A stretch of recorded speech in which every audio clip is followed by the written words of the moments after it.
con Bilbao. Hay un proyecto que usted probablemente ha visto en el sector de Lampa, que es la autovía Santiago-Lampa. Vamos a conocer detalles acerca de esta obra de ampliación con estándares internacionales. Estamos junto a don Jorge Rivas, gerente general de Global Vía y subdirector de las autopistas de Latinoamérica. ¿Cómo estamos, Jorge? Bienvenido. Hola, buenos días. Gracias. Hola, buenos días.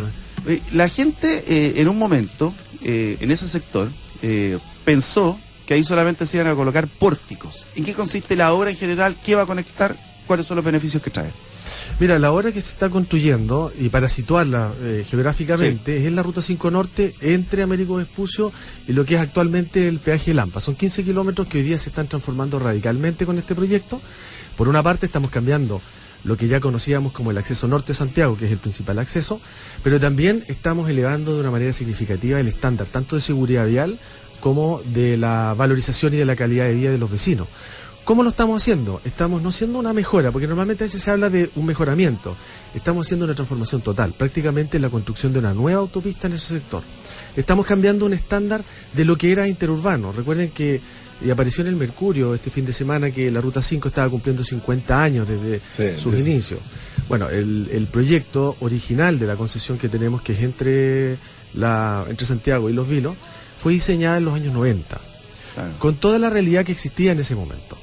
Hoy la realidad ya ha cambiado. O sea, el plano regulador de Santiago, que en aquel entonces consideraba que todo lo que estaba fuera del eje Américo Vespucio era industrial y rural, hoy día la realidad superó a lo que fue diseñado en aquel momento. Hoy día es un sector industrial consolidado que ha tenido un crecimiento importante desde el punto de vista inmobiliario y residencial.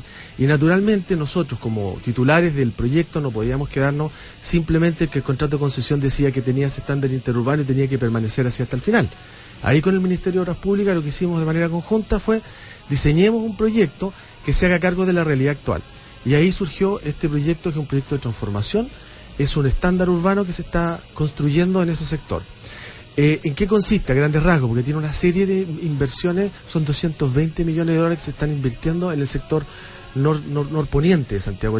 Por lejos la inversión mayor que se ha hecho en ese sector.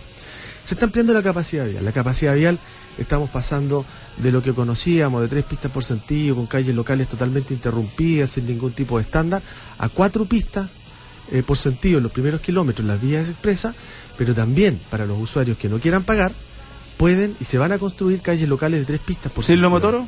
Sin lomo de toro. Desaparece esa franja de tierra que había entre la pista expresa y la caletera, porque ahí había una franja, entre comillas, perdida. Ancha. Yo diría que era una franja que básicamente está usada como basural. Y como basural y como lugar para arrendar maquinaria o camiones. Claro. Todo eso desaparece y se transforma en soluciones viales que va a tener, como les digo, en las pistas centrales va a tener ampliar de manera significativa la capacidad vial para los tránsitos de larga distancia.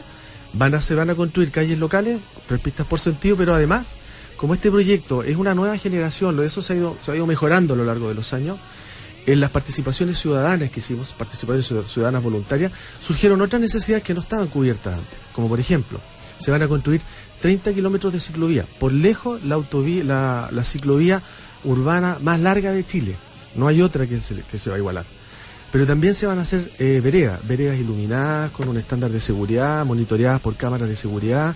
Eso es mucho más de lo que se venía haciendo en materia de infraestructura. Estaba en el proyecto original. Claro. Ahora, esto va a significar en alguna medida la descongestión en ese nudo que se produce ahí en Vespucio con la 5 Norte hacia el norte. ¿Va a ayudar a descongestionar? Porque esa zona era terrible, terrible. Va a ayudar, pero también eso se tiene que conectar con otros proyectos. El enlace Quilicura, que es el que está ahí justo en Américo Vespucio con la Ruta 5, viene un proyecto que lo está desarrollando también el Ministerio de Obras Públicas, que va a mejorar, también va a ampliar la capacidad. Pero tiene que conectarse con la conectividad que va hacia el norte.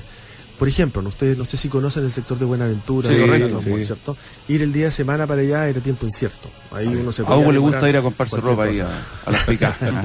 Ahora, Uno de los problemas que frecuentemente existe ahí es el paso de peatones, a pesar de que hay una barrera que separa las dos pistas. Incluso hay escaleras construidas con madera ahí. Artesanalmente. No, y unas bien buenas, unas bien hechitas. Entonces, y eso se debe obviamente porque hay una carretera que divide dos sectores de los cuales se requiere, por ejemplo, para que la gente tome la locomoción colectiva, que no sé si va a permanecer ahí en la autopista, porque lo más aberrante para mi gusto que hay que en una autopista se le separen las micros, porque una autopista debe tener el concepto de un tubo.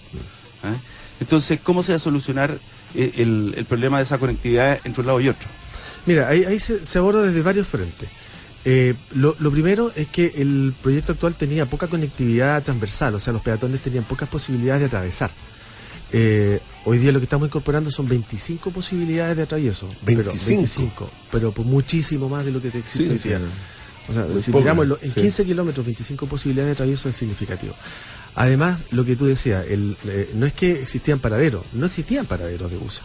Ahí estaban en la ruta y tenían paraderos clandestinos. Lo que se están construyendo son 44 nuevos paraderos y van a estar cada paradero iluminado y va a estar ubicado frente a alguno de estos 25 posibilidades de atravieso. ¿Qué significa? Que esa zona, que es considerada históricamente como rural, hoy día, una vez construido el proyecto, va a tener la posibilidad de que el transporte público urbano pueda acceder a esos sectores e interconectarse con lo que es Transantiago, con Metro, con la tarjeta VIP, situación que hoy día no ocurre. Manuel. Yo quiero saber si, como consumidor, ya yo voy a... Usuario. El usuario de la nueva... ¿Por qué no te vaya a consumir la autopista? Bueno, no la voy a consumir, evidentemente, pero como usuario. Yo tomo mi auto. ¿Me va a costar lo mismo pasar por ahí? A ver, hay que diferenciar dos cosas. La solución vial está orientada a 4 públicos. Está el público o usuarios. El de larga distancia, esos que son principalmente transporte pesado, que es el que hace el viaje, cruza la ciudad, ese está por las vías expresas y va a tener un cobro. Ese cobro, de acuerdo a la evaluación del Ministerio de Desarrollo Social, va a tener un cobro de 50 pesos por kilómetro en horario normal y en horario punta 100. ¿Qué significa? Que un viaje en horario fuera punta va a costar 750 pesos para un vehículo. Eso es lo que costaría si tú decides usar o utilizar la vía expresa. Sin embargo, si no la vas a usar y usas las calles locales no van a tener ningún tipo de cobro, van a ser totalmente gratuitas y van a estar ubicadas exactamente a continuación de las vías expresas, con una ampliación y con un estándar muchísimo mejor que el que tenemos hoy, y además los servicios de atención de emergencia, que ocurre muchas veces, no sé si usted le ha subido, que están en las vías expresas o en las autopistas y tienen algún incidente y están en las calles locales, bueno, y ayúdatelas o resuelve tu problema. No, aquí vamos a tener servicios de asistencia, ambulancia, unidades de equipo de asistencia de emergencia, grúa, que van a atender tanto a los usuarios de las vías expresas como a las calles locales. Y también, si eres usuario de bicicleta, porque estas no son bicicletas, ciclovías de recreación, son ciclovías para transporte. Para usarlas bien. A usarlas bien y para usarlas principalmente transversal, para las personas que trabajan en el mismo sector. Tampoco tienen ningún tipo de cobro. Y desmitificar, porque algunas corrientes que dicen que las calles locales son calles locales con lomos de toro. Son el pariente pobre de la autopista. Son el pariente pobre. La verdad es que en esto, indudablemente que las calles locales van a tener atraviesos semaforizados. Claro. A diferencia de las vías expresas, y ahí probablemente va a estar la diferencia significativa entre usar una u otra. Pero no van a tener ningún tipo de interrupción, no van a ir a dar vuelta al interior de las comunas, nada, van a ir exactamente en paralelo. Así están diseñados. ¿Para cuándo estamos listos? Cuarto trimestre de este año entregamos, eso indudablemente el Ministerio de Obras Públicas es quien recibe la obra, en que tiene que hacer la verificación de la correcta ejecución, pero de no mediar ningún inconveniente lo estaríamos entregando cuarto trimestre y esperamos que sea en fines de octubre, principio de noviembre. Una gran obra porque es una zona que obviamente ha tenido un desarrollo explosivo desde el punto de vista industrial e inmobiliario, como conversábamos hace un rato, pero por sobre todo la cantidad de industria que se instalaba en el sector genera una cantidad de trabajadores que no necesariamente tienen auto y hacen uso del transporte público. Por eso hago énfasis en ese detalle, porque creo que esas modificaciones van en directa beneficio de la mayoría de los que llegan en transporte público, que no tienen otra opción. Estas pasadas ahora o estas pasarelas creo que contribuyen mucho en eso.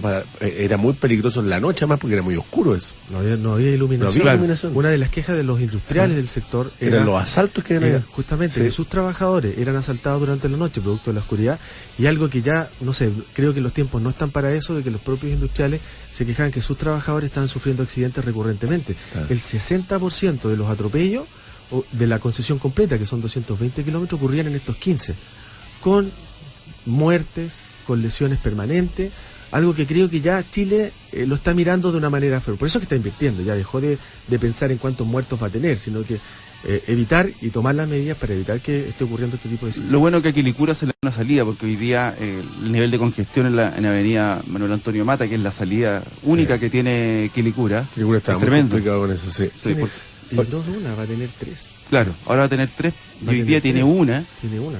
Ah. Va a poder salir hacia la ruta 5 por el sector de Lo Marcoleta, por Lautaro, el enlace Buenaventura que se modifica, y eso se suma a San Martín, que está en el eje, en el sector de Américo Vespucio. Y esa La es una, G9. claro, o sea, Quilicura es una Usted- tremenda comuna que está con Crecimiento increíble. Ustedes son responsables, para reiterarlo, desde Vespucio hacia el norte, por decirlo, hasta Los Vilos, eso entiendo. hasta Los Vilos, 220 kilómetros de la carretera. Ya. No llegan hasta entre Tongoy y Los Vilos. No, Que ahí es hasta como Los llegar a nada. Manuel. No, estaba pensando, ¿para cuántos años está diseñado este proyecto? Yo me imagino que está pensado para el futuro. Sí, los diseños superan por largo los 20, 30 años de demanda. Las microsimulaciones determinan que por lo menos la solución vial va a estar perfectamente, va a satisfacer la demanda a los 20 años. Sin embargo, con esta figura, lo que estamos haciendo, y eso tiene la ventaja de la asociación público-privado o de las concesiones, que en lugar de que el Estado destine 220 millones de dólares a este tipo de solución, lo que haga es que destine esos recursos a otras necesidades de educación, salud, seguridad, lo invierte el privado, se amortiza la inversión en base a las recaudaciones de peaje, y una vez que termina el periodo se entrega nuevamente al uso público. Y además estamos hablando de que no es una extensión del contrato original de 20, 30 años, o sea, pasa desde el 2021 al 2023. En 2 años esta carretera va a volver a manos del Estado, y ahí ellos deciden si la van a volver a licitar o se la la van a quedan. operar de manera directa. Ya esa es una decisión del Estado. ¿Qué posibilidad hay que ustedes se hagan cargo de la autopista del Sol? Es un dato al margen. Nos encantaría, pero eso entra en un proceso de licitación. Va licitación. Cuando termine el periodo de... Porque todo lo que acaba de contar que existe en este nuevo tramo en la autopista del Sol no Es existe. todo lo contrario. Es todo lo contrario. Queríamos agradecerte, Jorge Rías, gerente general de Global Vía, subdirector de autopistas de Latinoamérica. Suerte con el proyecto, y cuando lo tenga listo, véngase para acá. Encantado. Para que aquí voy a Sigamos estar- conociendo el avance, creo que una muy buena obra para la región metropolitana. Ya estamos en un 70%, así que queda poco. Queda poco. Ahí vamos a andar circulando. Mucho éxito. Muchas gracias. Gracias. Oye, ¿les cuento algo? Ven a McDonald's.